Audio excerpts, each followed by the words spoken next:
All right, welcome back. That was Going by a Serial Killer. They're from South Germany, which is kind of pretty cool to have a European band play in front of the podcast. And really hard, fast, skate punk kind of sound, which was pretty cool to kick off the show.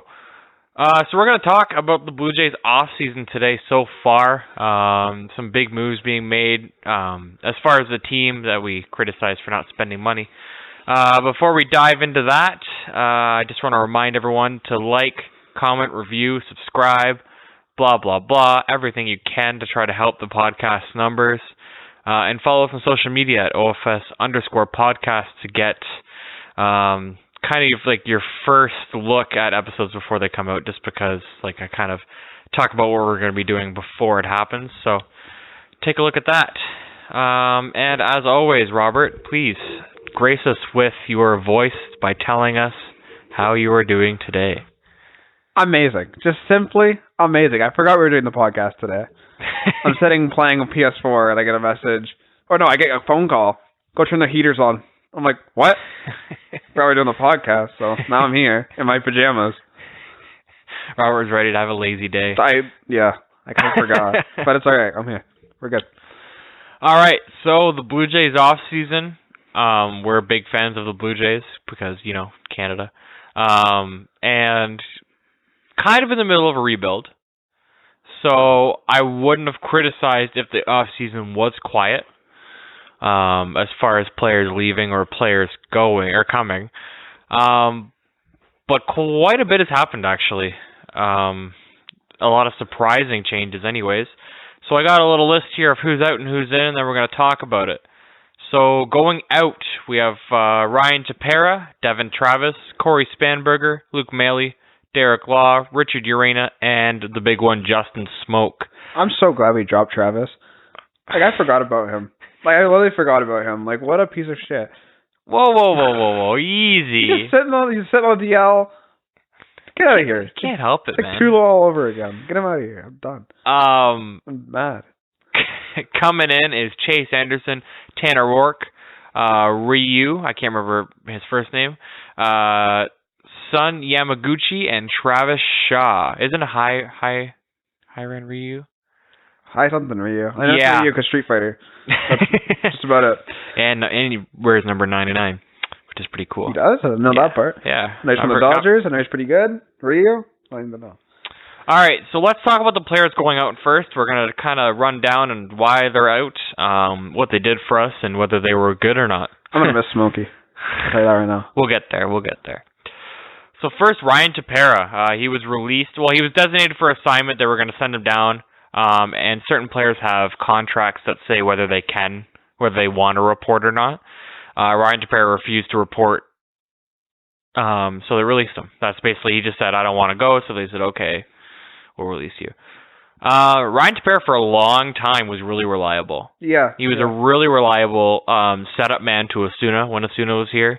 And when Osuna left in those kind of shaky years, he was a good closer. He was a good replacement. Nasty cutter. And a nasty slider, too. Last year, he really struggled with health. And was bad out of nowhere. And I don't understand why. Maybe it was nagging injuries all year. Yeah, how is that such a recurring issue for the Blue Jays, it seems like? It's insane. It seems like everyone that's been on the team for a while, just, you're injured now. Have fun. But sadly, he was so good, and we're like, yeah, he's one of the few good guys we have in the bullpen, but near the middle of the year, he just became part of the revolving door. Anyone that's good, that we, kept, bad. Injured. Tulo, injured. Travis, injured. Tepera, injured. It's wow.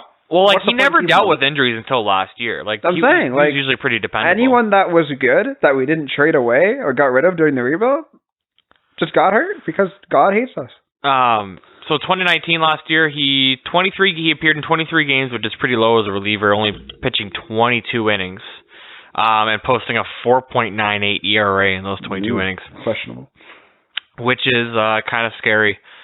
So yeah, because I remember him coming out, and they were pretty sure that he was going to be the closer or the setup man to Ken Giles. Yeah.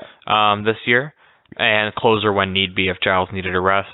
But he came out, and I think he within the first 2 weeks, I think he blew 2 games. Like, he took 2 losses right away.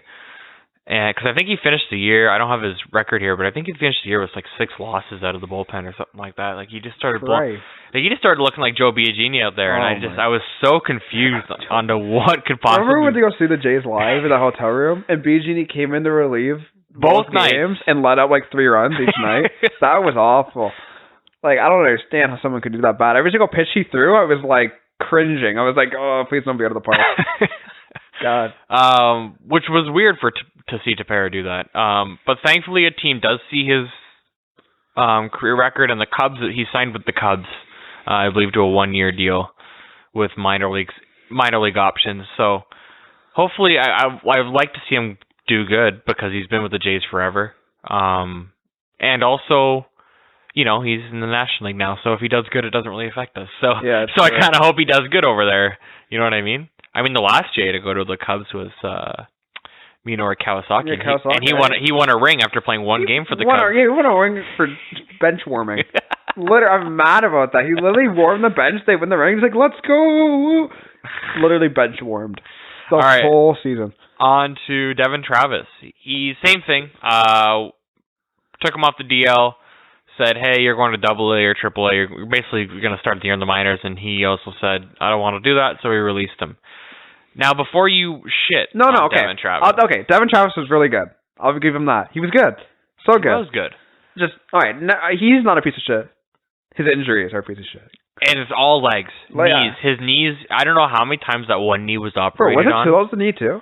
His was calf. Either way, I think the Blue Jays are up to something, bashing their players' knees. Something's going on. Gotta get rid of him. But so here's Devin. So Devin Travis was drafted by the Tigers.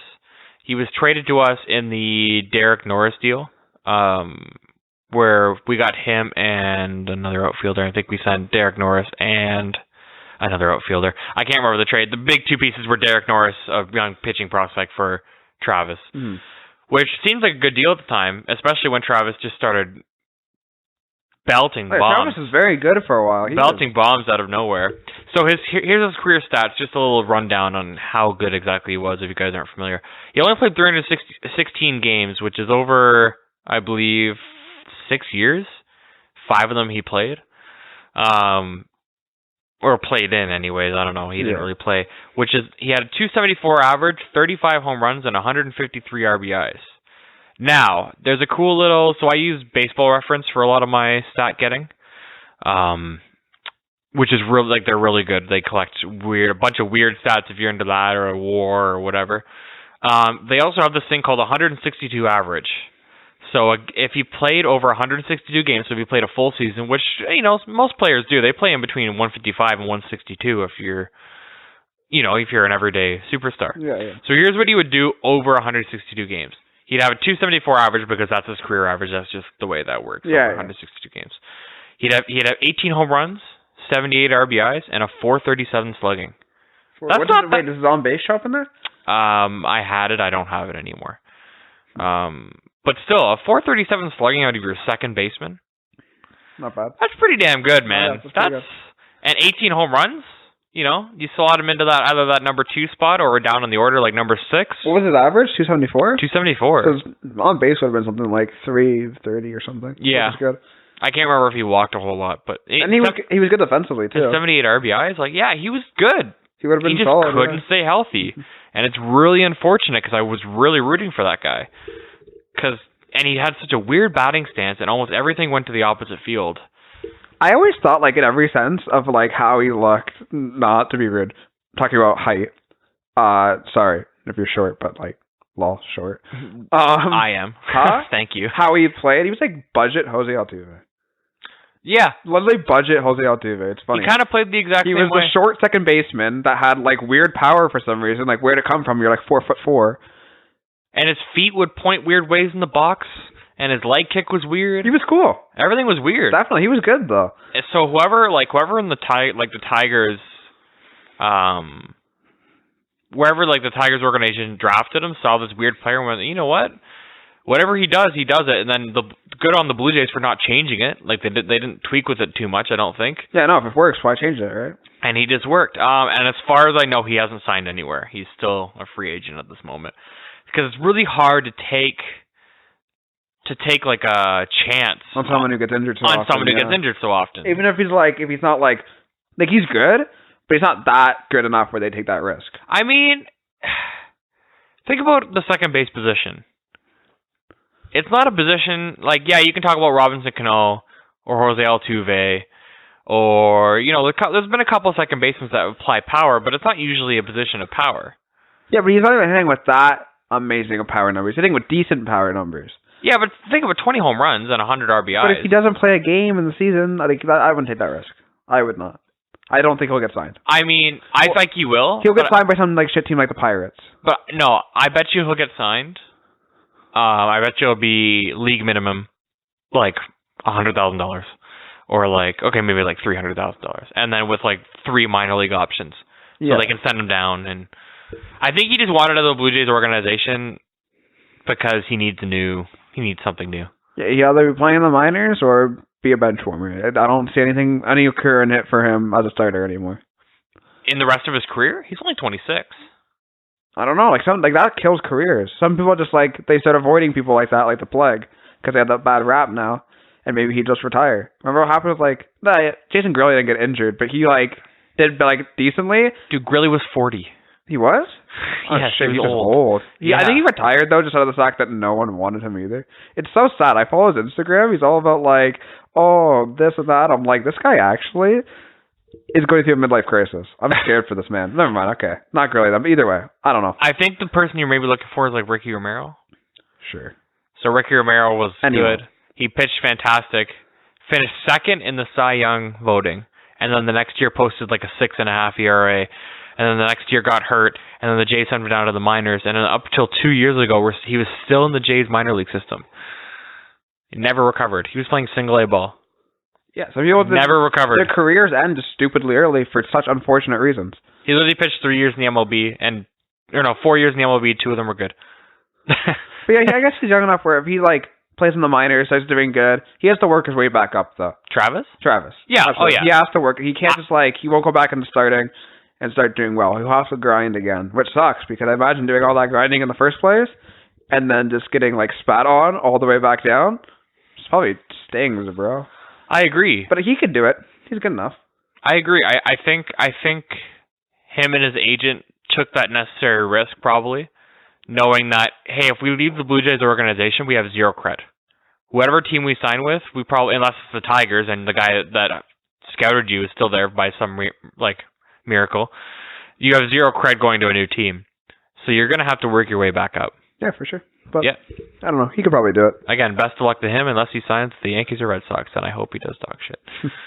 I don't imagine we'll be hearing much about him for a long time, though. I think he'll get signed. I think as far as big league success, he could just get burnt out in the minor leagues, too. You know what I mean? Just maybe he'll just grind and he won't make it, and then he'll just retire at 32.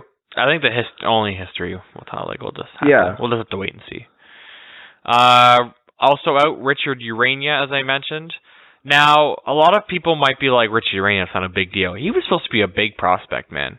A second shortstop, third base, a good utility guy that can rotate around the infield and give you speed and defense at any given moment. The problem is that everyone ahead of the depth chart could hit. Guerrero Jr. can hit. Bo Bichette can hit. Guerrero Jr. can hit, and Urania can't. So they DFA'd him. Now, I don't think he's left the organization. I think DFA'd. I think he accepted his assignment in AA, I believe. AA, really? Not even giving him the AAA? I don't think so. Oh, rough. So so when I say he's out, I'm not saying he's left the organization. I think he's no longer an option for the major league team. For the major league team in this, unless he goes down and hits 40 home runs and bats 320, I think he's done. Yeah.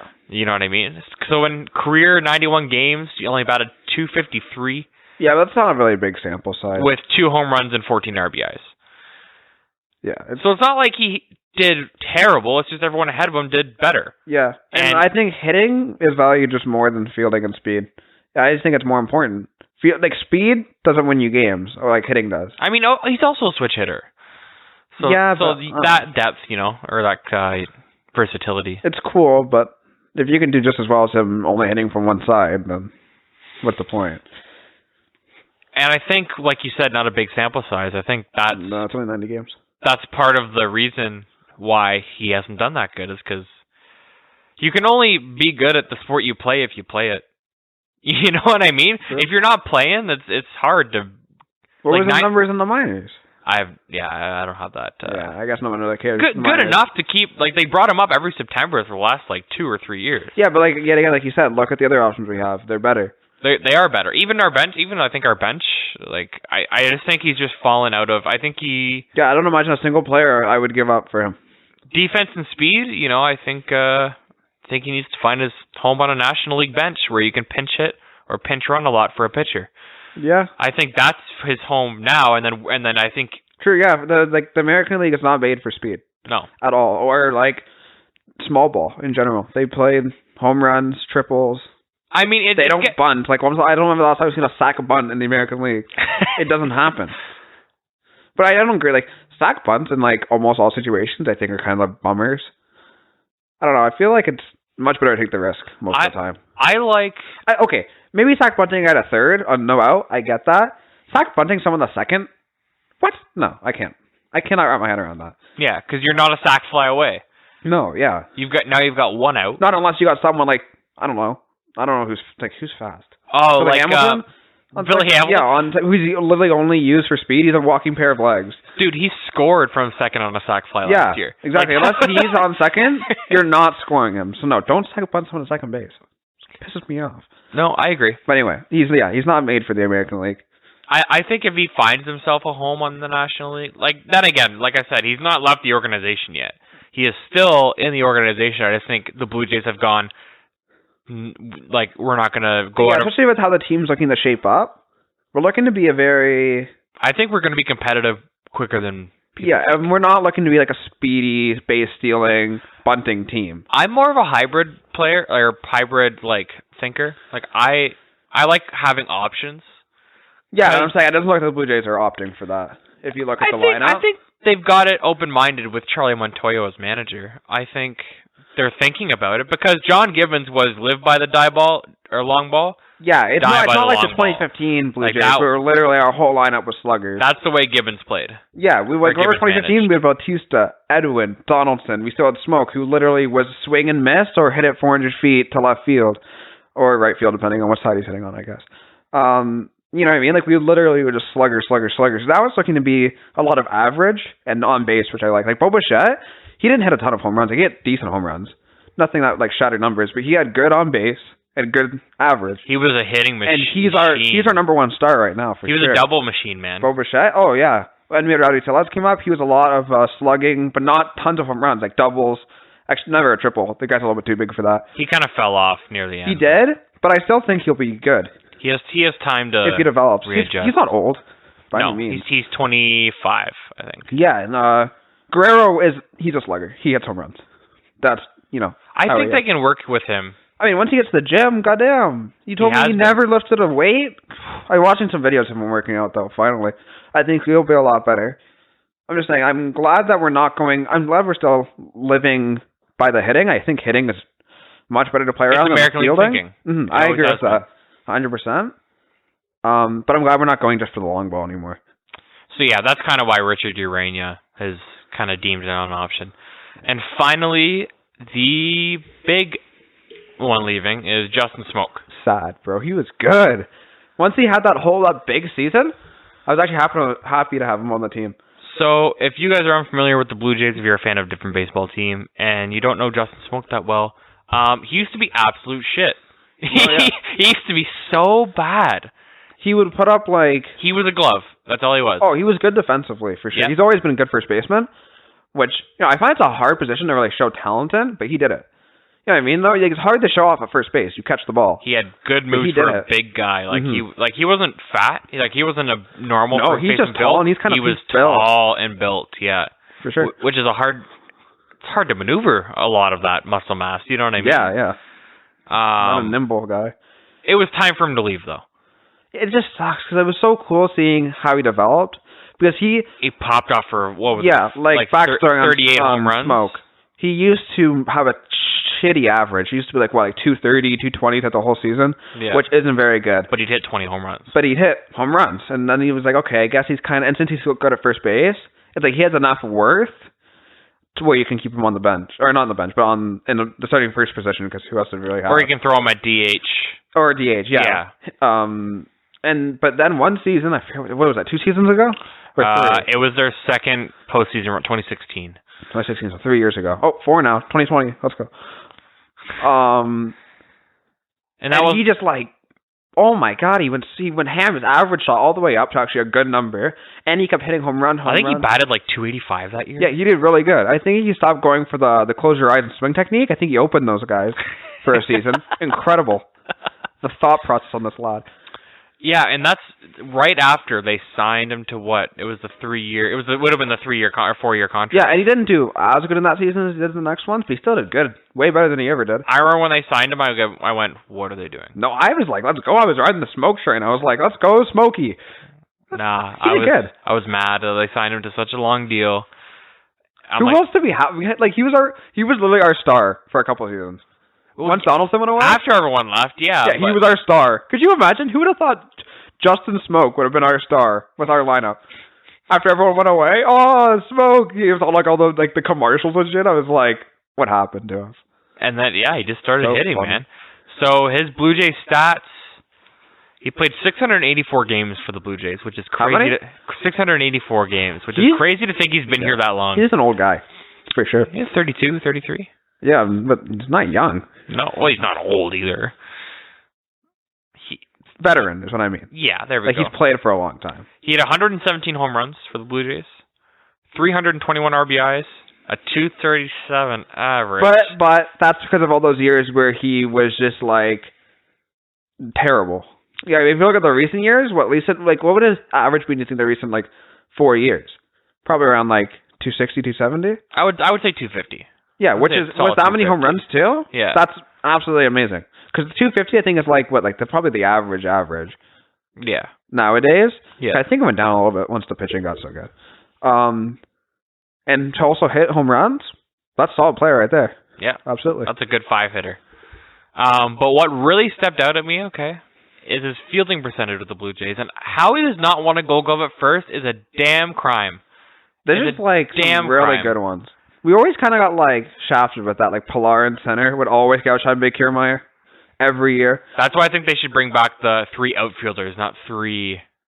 Yeah, positions. I think there's such similar positions that you could probably assume. Dude, but outfield. No, if you think about it though, the right fielder has to have the arm.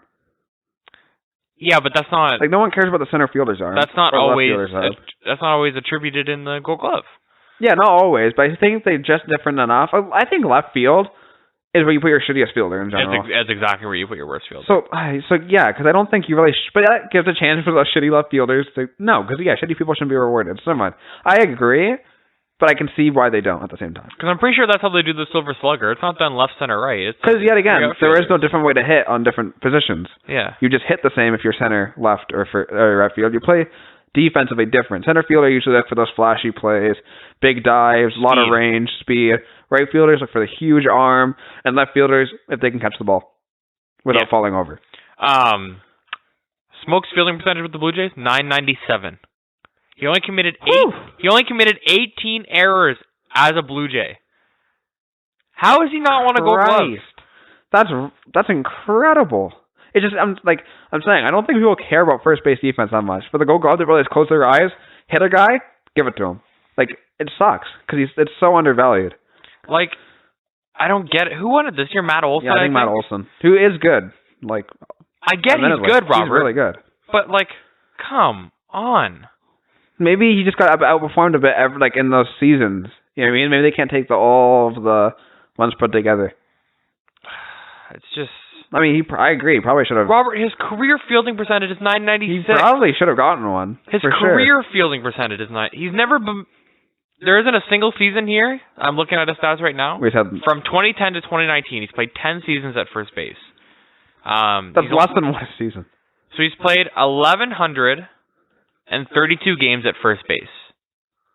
Yeah. I want to take a wild stab. 8 errors out of this. 8 errors out of all those games. You want to take a wild stab at what his errors are over his career, legitimately? How many errors do you think he's made in his whole career? With 1,132 games at first base. Didn't you already say it? No, in Blue Jays, he made 18. I was talking about his Blue Jay numbers. Oh, they said 8 for a second. 18. I was like, 18? That's, I don't know, what, 24? He's only made 37 errors in his whole entire 37 over 1,100 games. What's the math on that? How many games is that, like, per error? Per error? Like, how many, like, games does he go before he makes an error? You know what I mean? Like, every 3 games he makes an error. Every 4 games. You know, 0.03. Holy Christ. That is not a lot of errors. Only 3% of the time he made errors. That's pretty good. Right? He probably should have gotten a glove. But I guess for some reason they thought, no. He didn't have a single season under 990. I couldn't tell you. I don't know that much about Olsen, to be honest, to be able to weigh my opinion on it. I knew he could hit the ball really far. Again, Olsen's more flashy. I think you got to really stand out to win a Gold Glove. Like, you have to be solid, like make a few errors, but you also have to stand. That's why, like, out. well, Kiermaier was super reliable, of course. Yeah, but he also had those huge flashy plays.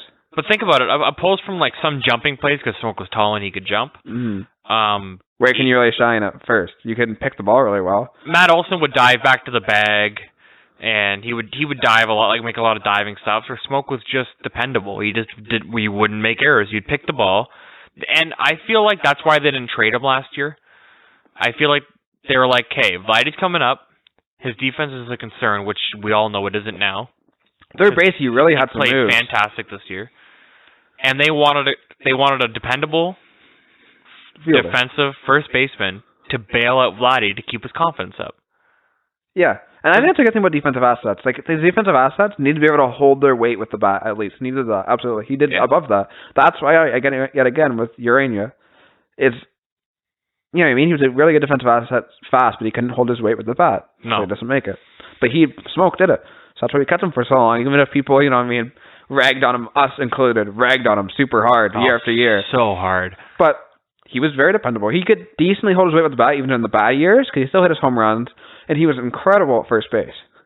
So I'm really sad to see him go, to be honest.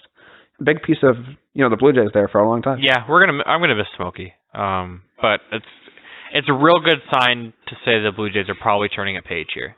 Oh yeah, so that's why I'm okay with his departure. It's weird. Like, who do we have left? That was ever from the playoff run? Yeah, nobody. Exactly. No, what's like the oldest player we have on the team right now? What, like Grichuk? Like, we've had him for how many years? Like 2? Yeah, 3? The year after the playoff run. Yeah. So he's like our oldest veteran player on the team. That's pretty sad. That's incredible. We don't even have Gibbons anymore. Because Ken Giles is a free agent. He's not a Blue. Well, he hasn't signed anywhere, which is why I don't have him here in the loss because it's still a possibility. Honestly, I don't know who else we'd go to for that. But all right, like I said, turning of the page. So let's talk about who's coming in. We're going to talk about first the guy who is replacing Smoke, essentially, because he's a first baseman and we signed him, so it's not a coincidence. Yeah. Travis Shaw. Now he's first and third.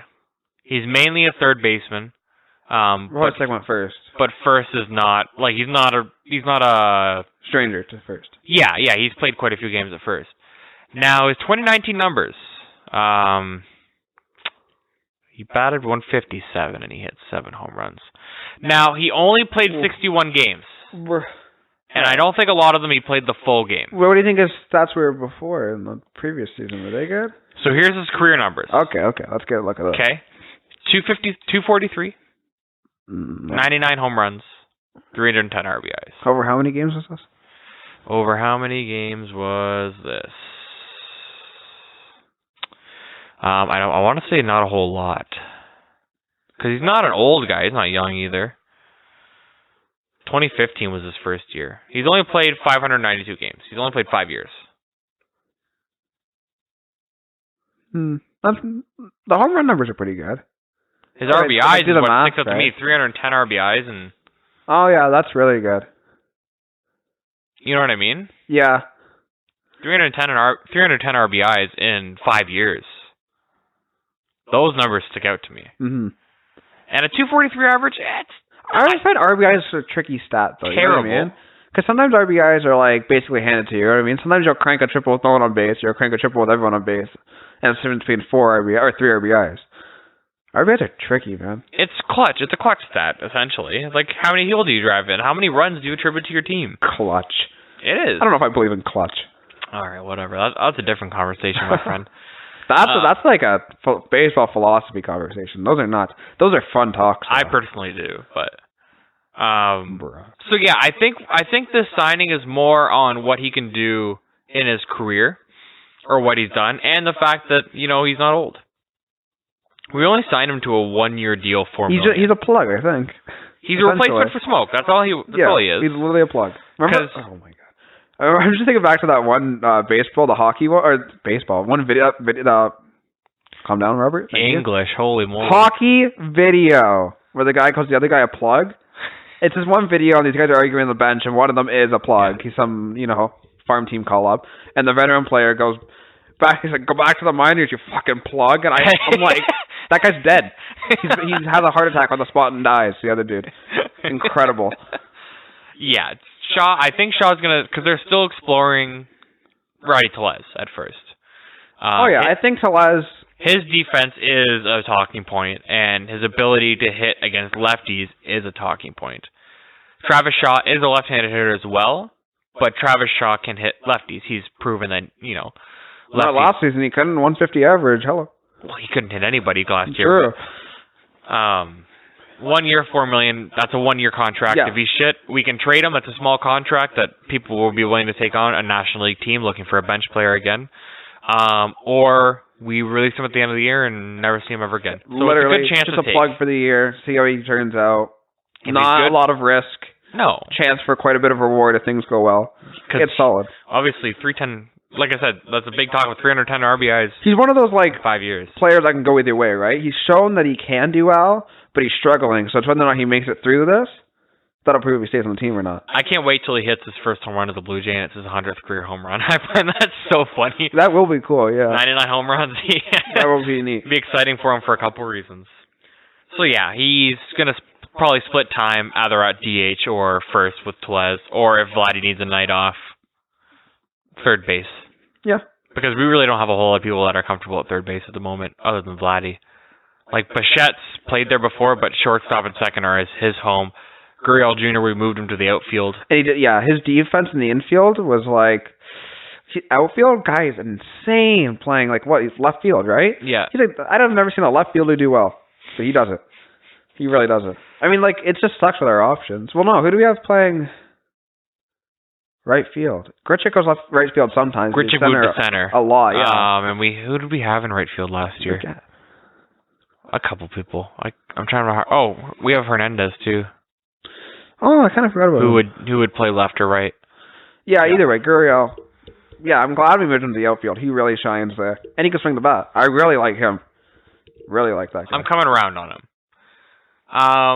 And outside of Shaw, every move we've made this offseason has been bolstering the pitching staff, which, thank God. Our pitching staff has changed so much. I literally stopped paying attention to who we got because I knew we're not going to be keeping them for more than 6 minutes before we got rid of them again. Last year, I just didn't pay attention. No, yeah, because it was just in and out, up and down from minor leagues. I was like, what? I mean, I paid attention to a lot of the young guys. I'm really excited to see what Trent Thornton can do. It's so funny because I went to 4 Blue Jays games last year, and 3 of them Trent Thornton started. It just so happened that he was start. Yeah, it just so happened. I remember when I went to go see the Blue Jays game, and that TJ something guy started. I forgot. Zeke. TJ Zeke. Yeah, TJ Zeke. And he was his first MLB game, and I'm like, oh, this is gonna be so great. What if he does really good? Good prospect. Let's go. First pitch, Mookie Betts takes from yard left field, hits the foul pole. I literally am sitting there in my seat, and I'm like, it's gonna be a long game. He finished up that game well, though. We won that game. Yeah. He didn't finish the game off the bat. He finished okay. 5 innings, I think he went. It was mostly some clutch hitting. Rowdy Tellez had a very clutch home run. We had some really clutch hitting that game. Almost a believe in clutch factor. Really crushed it. We won somehow. Dude, as soon as Mookie Betts hit that home run, I was like, we wasted our money. That kid's soul must have been crushed. Went right off the foul pole. I love the foul balls at the Rogers Center too, because they're not poles. They're mesh. They're mesh, and you can see it go. Kind of made it hurt less. It was great. So yeah, we have him. We have Trent Thornton. What's his name? The other lefty. Oh man, throws a really good sinker. He's been around for a couple years. Oh, I'm drawing a blank. I really like him. Anyways, we have a couple good prospects, but for right now, I think we need to take a look at other people and sign for the future, kind of like a half and half. Like we did with Shoemaker last year, who sadly got hurt, and yeah, I was kind of excited for him too. Kind of sucked. Yeah. So and Buckholtz, who again, I was really excited for him, but he only played half the season because of injury. Injuries, bro. Like what? We need to do half and half. We need to look at the future, maybe like 3 of our starting positions and half our bullpen as the future, and then we need some veteran guys to show them what's going on.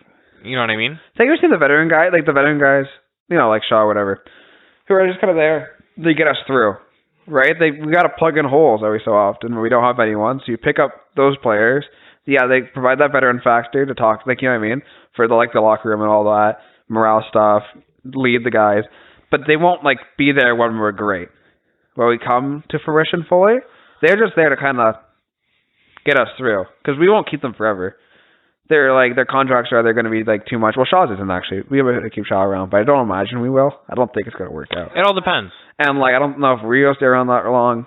It's mostly going to be our own players for, the farm system that'll be doing that. So let's talk about the pitching staff, that we've got, anyway, that displays a little bit of that. First was Chase Anderson. That was the first guy we acquired from the Brewers.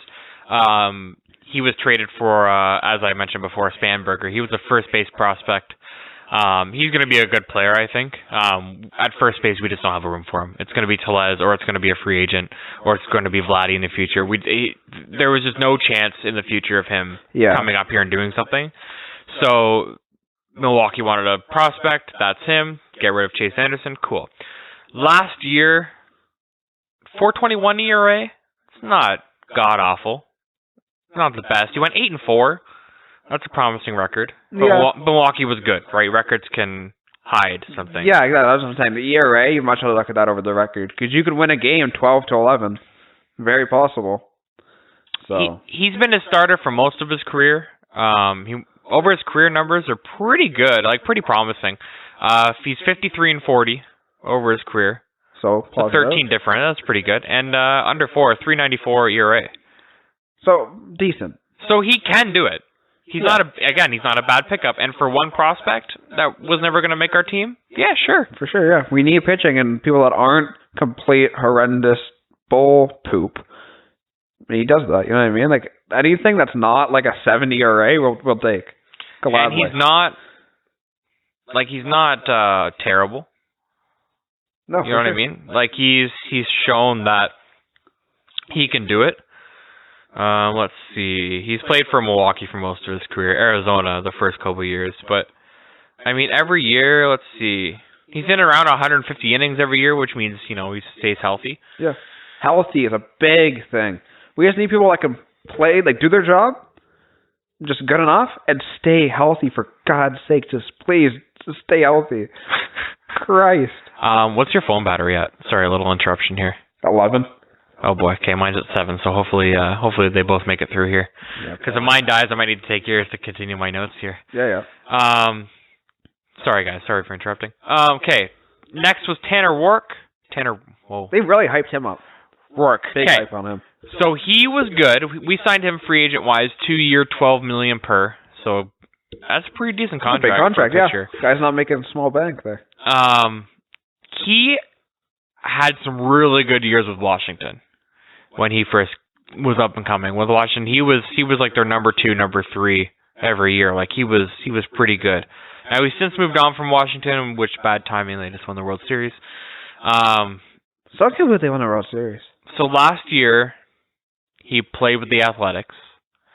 He went 10-10. Meh. Yeah. With a 4.3 ERA. Meh. So not awful. And I'm gonna assume he's another player that can stay healthy. Hopefully. I believe so. Because if he can do that, but stay healthy, you know what? I'll take it. Over his career, he's 74-64.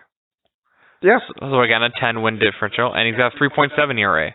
So again, it's another guy, not old, not young, but he's proven he can do it. Yet again, yeah, there's players that we just need. You know what I mean? We need to have players that can just do their job. And on a 2-year deal, it's a movable deal, it's a releasable deal.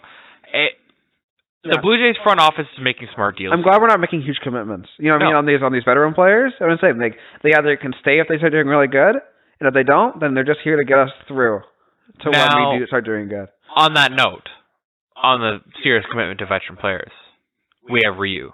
Ryu, but he is solid pitcher. So, little dive on Ryu. He's played for the Dodgers for quite a while. Mm-hmm. He's 31.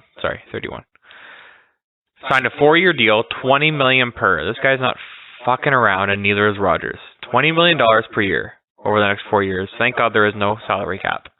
And this was the big signing because everyone's been complaining, and me a little as well, about Rogers and the Blue Jays. Because in baseball, unlike hockey's like, hey, this is the cap. You got to spend to a certain amount of the cap, and you can't spend over the cap. Cool. Got it. Baseball is like, hey, spend almost as much money as your owner gives you.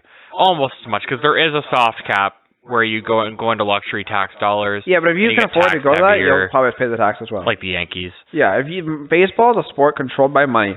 It has been for as long as most people can remember. It's owned by money. And the Yankees are just, you know what I mean? But in pitching staff alone, the Blue Jays in this year, on just these new acquisitions, between Rourke, Ryu, Yamaguchi, they're spending, what is it here, $35 million in 1 year. Yeah. On pitching alone, where I'm like, thank you for doing this. And, 2 years, 4 years on Ryu. I think he'll do good. I have no worries about him. I think he'll do great for us, and I'm glad we picked him up. Came out of nowhere. I didn't hear anything about it either. I was like, we have Ryu now. I'm like, why? I couldn't wrap my head around why we'd pick him up. But I mean, hey, I'm not again not old, dependable. So last year he went 14-5. Very good. I don't understand why the Dodgers let him go though. Are the Dodgers giving up? They've been shut down too many times in the postseason. They're just like, fuck it, we're done. Maybe he didn't want to go. What? Why do you have to go to the Blue Jays when you're 32? When you know you're probably not going to be, you're going to be old by the time we're worth anything? Plus, maybe the Dodgers didn't offer him enough money. Maybe they didn't want to offer him money. I guess so. I mean, for whatever reason, I'll take it. But like I said, very good why. record. He's a great pitcher. Because his 2.3 ERA last year was the best in the he was NL. one of the top pitchers on the Dodgers. He was top 3. Last year he was. Last year was his breakout year. He's never been terrible, but last year was his best year by far. Yeah. Because his career record's 54-33. Yeah, hey, I know he's good. I'm glad we have him. I don't know why we got him, but I'll take it. He came out of nowhere, but not bad. And a career ERA under 3. Yeah, under 3. Barely under 3, 2.9. That's good. But still, and he's a lefty. Something we don't. Yeah. Well, actually, I mean, TJ's is a lefty, is he not? I don't know. I believe he is. Kind of focus what arm he's throwing with when the Mookie Betts is launching the ball to the left field foul pole. And that other prospect I'm having a really hard time thinking of for some reason. He's only with the Blue Jays 2 years. Is also a lefty. So I mean, if they dominate with lefty starters, hey, go ahead. But you never know. So that's the good. And here's the unknown. San Yamaguchi. He signed 2-year deal. Coming over from Japan. the Japanese league, right? Yeah. Mm-hmm. Coming over from Japan, $3.1 million per. So not a whole lot of money. Just enough to probably convince him to come over here. It's not like you Darvish coming over where he signed a $15 million right away. No. Or when Masahiro Tanaka came over and he signed, I think the Yankees signed it for something stupid.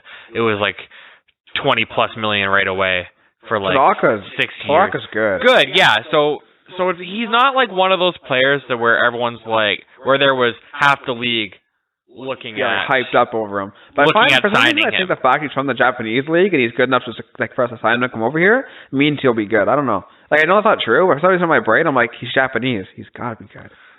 That's how it works. He's from Japan. Yeah, it's we shipped him over. For the hockey fans, Japan is like the KHL to the baseball. Yes. Yeah. It's the closest league to professional. Yeah, they're good over there. It's right there. The game is different over there. So different. It's crazy different. All you had to do was look at their most successful player ever, Ichiro Suzuki, and you could just tell he was built different. He played. Yeah, you can tell by the imports. You can tell like they are just It's almost like they don't fit in Major League Baseball, but they work. They do well. But some of them work, especially the pitchers. They stick out like a sore thumb. Is all. Yeah, no, they do. I'm so excited because the pitchers have been really good. And did you know anything about this guy before he came over? Not anything. Not anything. Me neither. I did a lot of research on him trying to figure out. So he's also 32. He's played in the Japan League for 14 seasons. He's a big veteran though. He's been there since 18. Yeah, he's played professional baseball since he's 18. That's a good sign. So he knows, just not over here. That's like, he was still a kid when he started. Last year, 16-4 with a 2.7 ERA in the Japan League. Oh, excuse me. You got to think about it though. I think the competition is slightly less fierce in the Japanese league than it is in the Major League Baseball, because Major League Baseball is the best from like everywhere. Yeah. All the top people in the Japanese league, a lot of them come to the the Major League, I guess. Yeah. So the competition's a slightly less fierce. It's still very good, so that's a good sign for sure. But I imagine you could just knock a tiny bit onto the ERA to compensate, and just like one win and loss.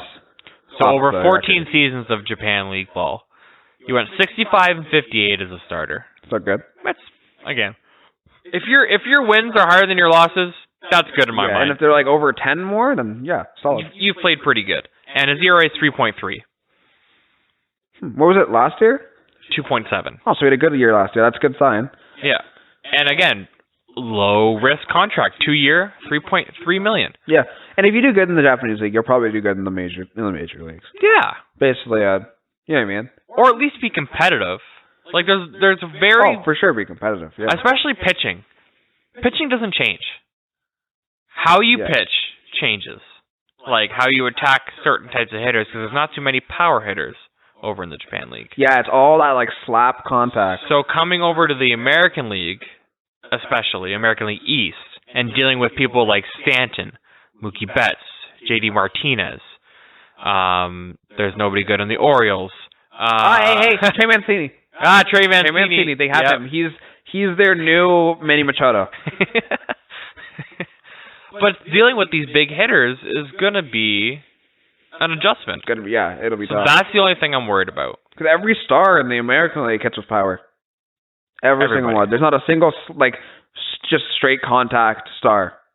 Certainly not any slap hitters that are worth anything in the American League. I didn't think there's any slap hitters really worth anything in Major League Baseball anymore.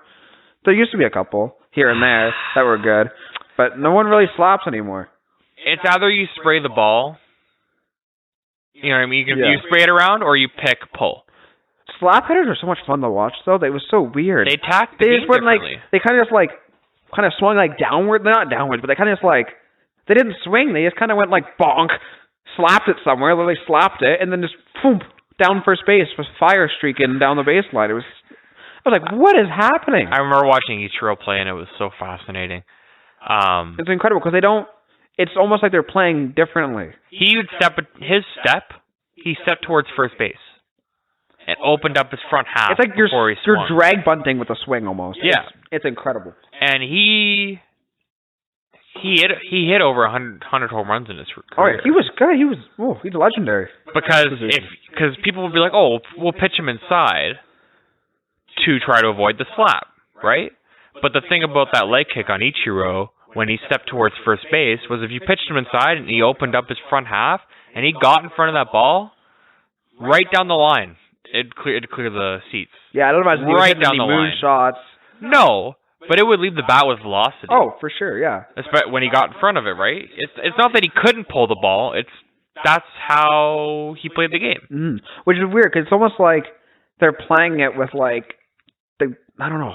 It's just like usually how normal people operate, the mass, is, you know what I mean, they get in there, they swing the bat through, and they try to launch the ball somewhere. Yeah. It's almost like he's trying to think of it differently, more technical. He's like, I'm just going to try to slap it over there and get on base. It's fascinating for sure. Over here in North America, you're taught hit it out the middle. Yeah, for sure. Send it back from where it That's what I try to do every time. I'm pretty sure they're taught over there to slap it. I'm almost positive. Every player I've seen, because even Kawasaki, I mean, he wasn't good, nearly as good as Ichiro. But he has a ring, by the way.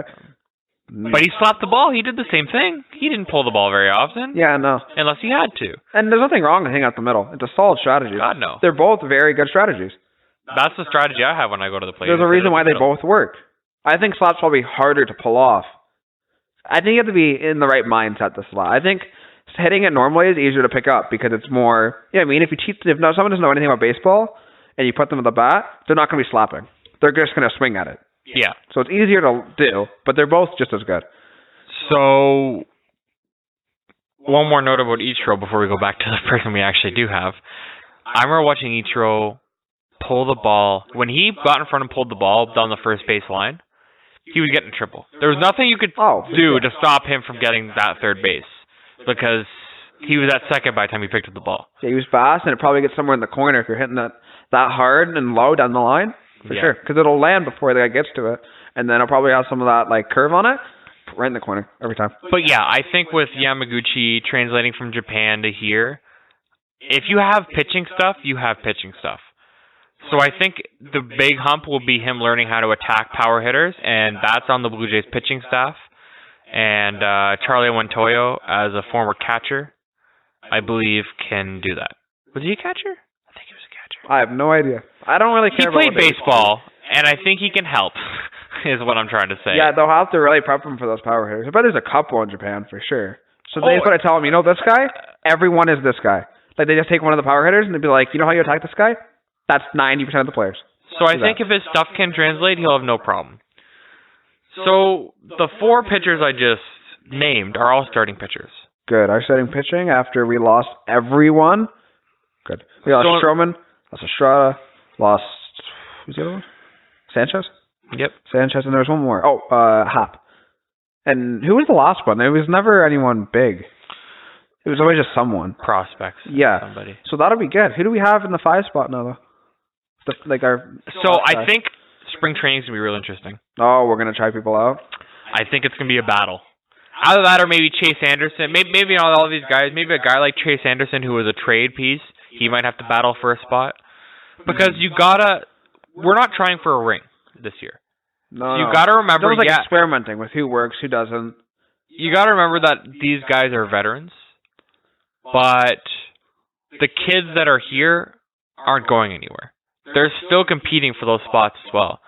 So whether Chase Anderson maybe becomes a long man in the bullpen, or maybe Tanner Roark becomes a long man, I think spring training is going to be a tryout for almost everybody except for Ryu. Except for Ryu, yeah. I think Ryu is probably what I mean? Ryu's our new ace. Everybody else around him, it's going to be a tryout. And the Japanese guy, I think, he'll still have to show that he can do it in our league. But I think he's probably a shoo-in. I think for him, he's going to make the starting rotation just to keep him familiar. You don't want to change too many things with him. Yeah, coming from a different country, you know what I mean? Coming to a different country, attacking different hitters, you're going to want to keep everything as familiar as possible to try to translate those results. Yeah. Because pitchers they're like, kind of like, creatures of habit is the term I'm trying to, you know what I mean? Like the starting every 5 days, having their routine. I don't know how it is over in the Japanese league, but I can only imagine that it's probably very similar. Oh, yeah, probably. So, as a baseball team, you want to change that basically as little as possible. Yeah, that's why people like starters that get thrown in the bullpen often just ruins them. Yeah, they just lose that what's it called, routine. They just fall out of it. Sometimes even the other way around. Sometimes people that are bullpen, they're like, you know what, we really want to try to stretch this out. Like Joe Biagini, there's that name again. Yeah, he was so good as a reliever, and they tried to stretch him out, and he was garbage. And they're like, okay, like Control Z, we're gonna try to put this guy, and it didn't work. So you can't change things. Like people don't deal with change that great sometimes. Some people do, but I don't think most people do. And I think Biagini was too nice of a guy to say, no, I want to stay in the bullpen. Or maybe he thought he was like, oh sweet, I'm gonna be able to be a star, and then he shot the bed. And then everyone hated him. Well, he started in the minors, and he wasn't that bad. Well, it's the minors, right? The difference between AAA and MLB is night and day. Yeah. It's incredible. Well, I was going to make a point. I'm pretty sure, the Japanese league is I'm trying to compare, I said they're not quite as good as MLB, but I think they're still way better than, any minor league thing. I bet they'd crap on any AAA team any day of the week. I think if the Buffalo Bisons played a Japanese team, they'd get run around. They'd get spanked. Probably. It wouldn't even be close. So that's what I'm saying. I'm not going to say they're bad. I'm saying that they're just, there's a reason why Major League Baseball is everyone, and Japanese is Japanese. Yeah, it's the same with the NHL. Yeah, the NHL is the NHL. It's like half the NHL is Russian. And the KHL is the KHL because it's not the same. The diversity is what makes it so good because it's the best. It's a bigger sample size. You get it from all the world, not just one country. So with bolstering the pitching staff and finding a replacement for Smoke, is there any other areas of interest you think the Blue Jays should attack? I don't know. Like I'm just looking at it after we talked about it. I'm like, looking pretty good. Because about the pitching, like who you said, like those other two guys that have like the decent ERAs, whatever. If we can have them, that'd be fine. But if some prospect proves to be better and comes on, well, a better is better, right? Like that's great. So worst case scenario, we use those guys, and those guys aren't even that bad. That looks great. Our prospects, like our big ones, I'm super happy to see how they turn out. Like Bo Bichette, I think he's going to do amazing. Guerrero, I think he'll do really good after he gets to the gym a little bit. He'll find his footing for sure. People like Gurriel Jr., no worries about him. Tellez, I think he'll work out. I think. I think they've covered all their bases here because our hitting was looking okay, and our infield was starting to look really good, and our outfield was starting to look solid. Our catcher is good, Jansen, he can pull his weight. But our pitching was like really bad. So that's one thing I want to bring up to you. Like I said, Luke Maley's gone now. He's signed with somebody else.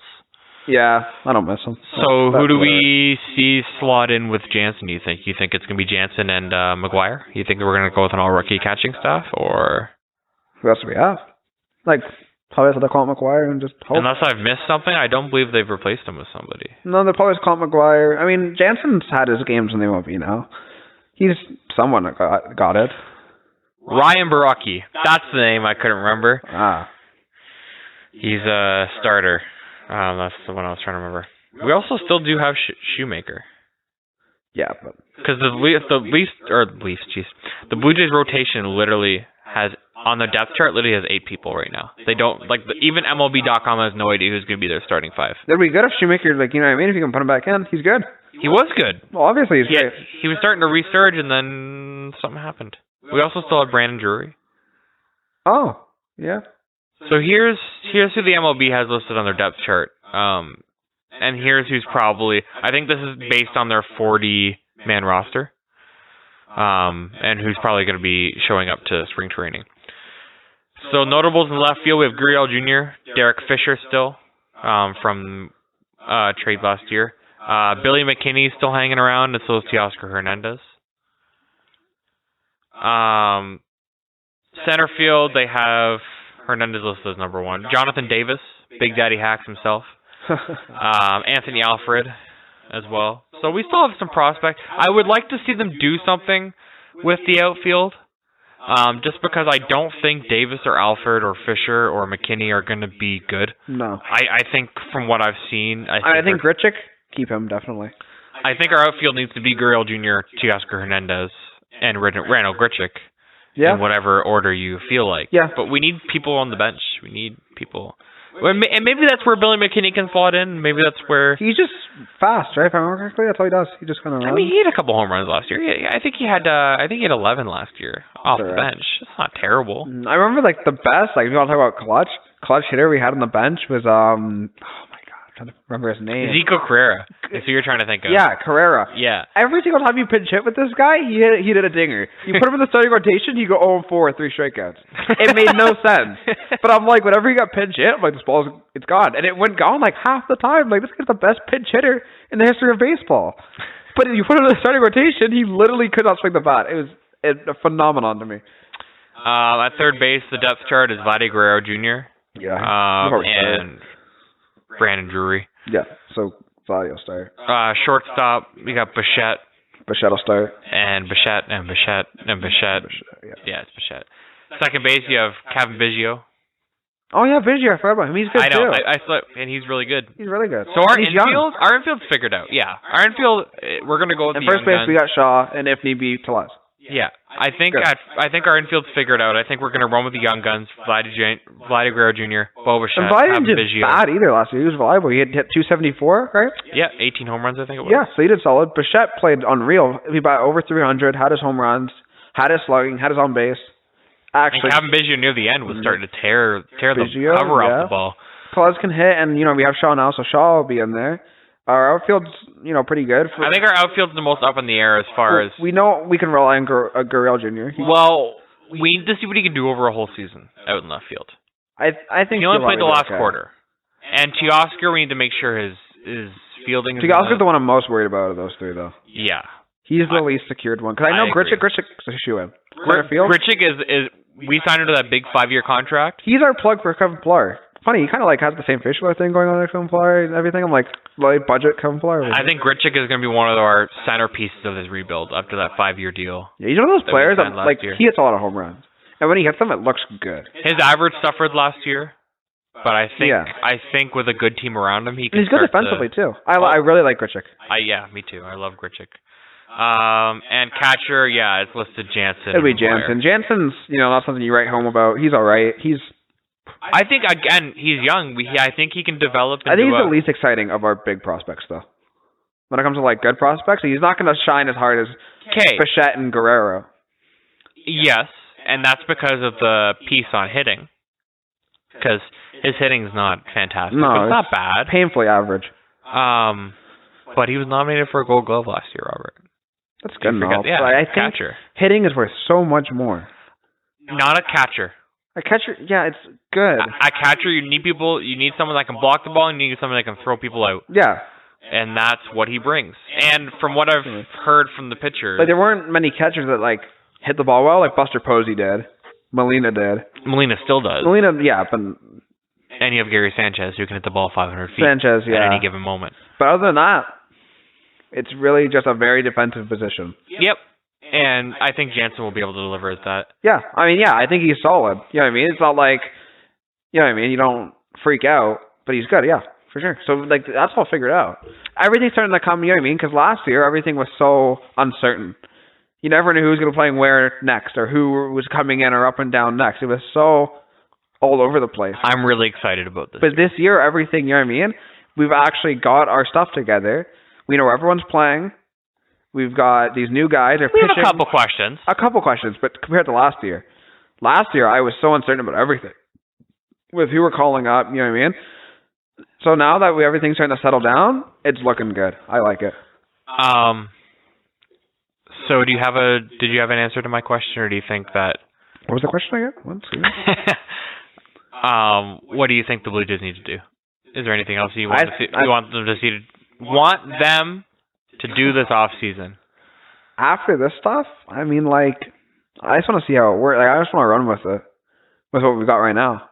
What else do we have to change? I want to see some bullpen arms. Yeah, for sure. But again, I want to see them farm it. I want to see young. I want to see... I don't want to see more trades for people that are, middle-aged. I want some good young guys. I want us to find some good young guys. I want some good scouting and stuff. Which, again, Gavilio, we've got an option in. We've got Pannone. Again, those are guys that I'm not too... I don't have my... I wouldn't put my faith in them turning out to be anything, but I'm not against giving them more looks because who else do we have? Yeah, right now we're not playing for, really anything right now. So we're not taking a huge risk putting in young guys just to, we have games to throw away. And it's guys like that that are going to benefit the most from these years.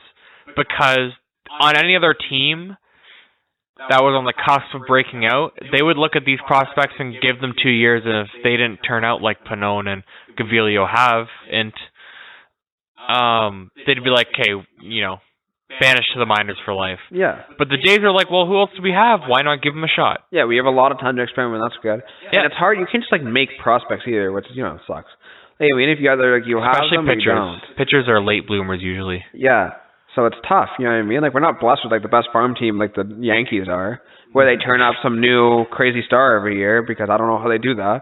It's tough, dude. Literally, everyone's like, oh, they got money, but their scouts aren't slacking either. But their money, that's why they do so well. Their scouts are really good, but it's money. Baseball is dominated by money. The rich teams do better by a lot.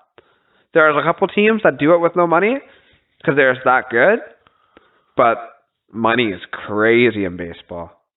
Okay, before we go, I've got 2 more questions for you, and it's a kind of a one question, but it's going to be a 2-parter. who are you most excited to watch this year? Like, who are you most team? hyped up about it? No, the player on the team. Blue Jays. And who do you want to see do the best? Like, who do you want to see have a breakout year? Go. I don't know. Most excited to see? Yeah, who are you most excited to watch this year? Bo Bichette, probably. After what he did last year, I really want to see him carry that on. I really like him as a person, too. Like, his personality is on point. The guy's just a likable kid all around. Like him. I want to see him do well. Person I want to see do well, Guerrero Jr. I want to see him. Yeah, I mean, he did good last year, but I want to see him come out and be that number one prospect that he is, right? I want to see him do better than Bichette. Because he's meant to be better than Bichette. That's why he's number one. And what was Bo Bichette, like 7 in the league or something? In the MLB? Yeah. Yeah, he was top 15 somewhere. Yeah, and then he was like our second one in the thing. I want to see him step up and be our big, centerpiece of the team. Be the face of the Blue Jays, because that's what he was destined to be. Yep. I really want to see him do that. I have a lot of hope for him. I'm probably the same. I think the most excited person I am to watch this year is probably Vladdy, just because I'm still wrapped up in the hype of Vladdy. Oh, yeah, me too. I want to see him do so well, because I know he can. I think he's such a scary hitter, what he can do with the ball up there. Yeah. And who I want to see do the best, I'm going to go back to my little crush here, Trent Thornton. I want to see him break out and grab that number 5 start. I want to see him in spring training just grab it. Like, I wanted him to dominate. Yeah. And just show how good he can be. Because, he was on and off last year. I think he finished somewhere with an ERA in the 4s, I think. I want to say. I'm not too confident on that number. Great. Well, you want to be between 3 and 4. You want to be in that 3-point something range. That's when you're doing pretty okay.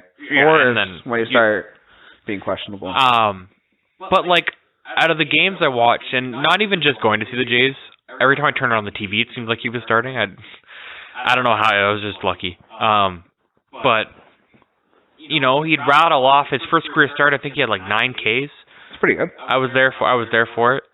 Yeah, just 9, and I think that was against the Yankees too. They just didn't have an answer for him. And then I think his next start, which was also against the Yankees, he was out in 3 2/3. They figured him out. So I want to see him be able to adapt, and I want to see him, like I said, grab that number 5 start, or even number 4, whatever one's open. I want to see him grab a starting spot on this roster. I don't want to see him pushed out. Out of anybody, I want to see him there. So if you don't have anything else to add, Robert? No, not really. No, I think we're going to wrap it up. So that's what's going on in our favorite stuff for this week, baseball. Baseball. It's so close. We're only a couple months away from the start of the season. I was literally saying in the car today, I'm like, because apparently at school and stuff and all over the place, I've noticed the baseball kid all of a sudden. It's pretty great, to be honest, because I love baseball so much. And I'm like, as much as you know what I mean? I don't like being stereotyped like that. Man, I miss baseball. Oh, so I'm much. So excited. I just wanted to come back. Yep, I'm hyped. Because I'm not as big in the hockey. Hockey I like, and it's cool, but nothing to me beats baseball. I love baseball. I have a love for hockey, but baseball is unrivaled. Playing it, watching love baseball, dude. It's so awesome. There's so many different dynamics to that sport. Same with every sport, though. Every sport I find has 3 parts. It has the actual game, playing it, which is, I think, for baseball, amazing, so much fun. The strategy of it, which I love, you know what I mean, playing the shifts, bunting, sack flies, stealing, all that, great. And the money viewpoint too. And I think because baseball doesn't have a salary cap, it's a lot more to it. Because a lot of teams have to budget, well, some teams don't, and it's cool to see that, and it makes a big impact on the game. So I just love baseball. It's great. So yeah, it's so close to coming back, and we're really excited. If you like this episode, please like it, share it, review it. Do whatever you can wherever you're listening, whether you're listening on Apple, Spotify, YouTube, Stitcher, Google Podcasts, iHeartRadio, TuneIn Radio, Buzzsprout. TuneIn Radio? That exists? Yeah. You didn't make that up? No.